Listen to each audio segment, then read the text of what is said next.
fifth graders.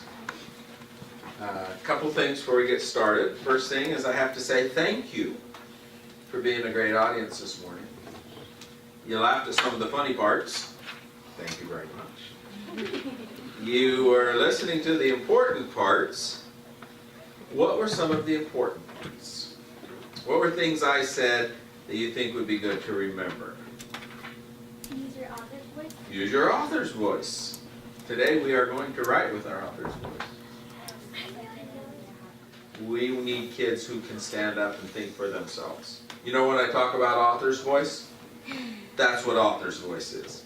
When I write, I'm not worried about being like anybody else. I'm totally worried about just being myself. So in this room, I know your inner self is brave.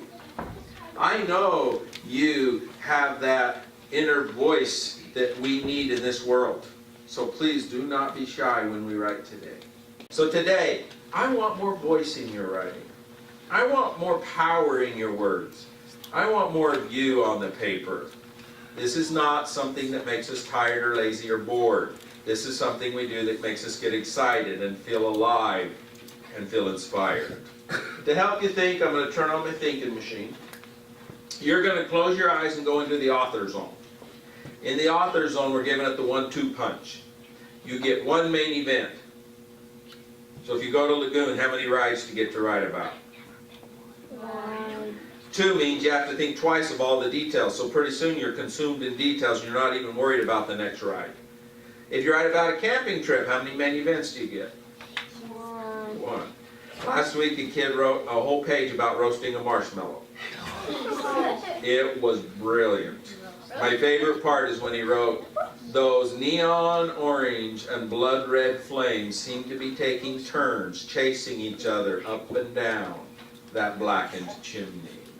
See, when you focus on one main thing, you have time to think of really smart terms and details. Don't you dare start it off and say, one time I, or one day I, or I'm going to tell you about. You have to think harder. All eyes closed. You are now entering the author zone. This is when you focus and forget about your friends. This is when you think of the person you're dedicating your writing to and you want to make them proud and impressed how smart you are.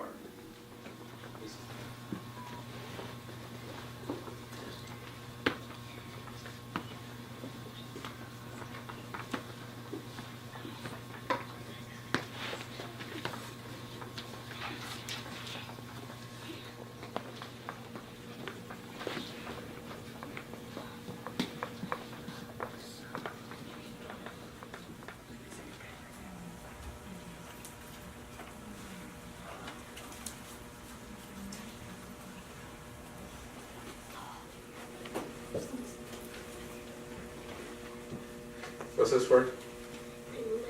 Malicious. That's a great word. When it was my big day, my birthday, I felt a compliment. I felt amazing. This is my favorite line I've read all day. I felt like I was important. Shouldn't we all feel that way? There was colorful rainbow-licious balloons, and a wonderful cake, and my great family. Get ready for thunderous applause.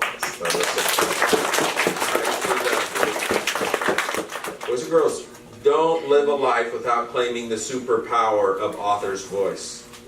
Do not live a life without knowing that you're important. Like my favorite line, I felt important. Boys and girls, you are important people. And we need you to be smart enough to write things longer than Instagram posts. We need you to understand that you can think different thoughts than me and we're both okay. We need you to grow up and be able to explain things so that you understand things. We need you to grow up and write about things you feel are important so you know what's important to you. We need you to use your author's voice. This is really inspiring for me. I know. Why did you write that? Your name? I wrote about what happened last year in prison.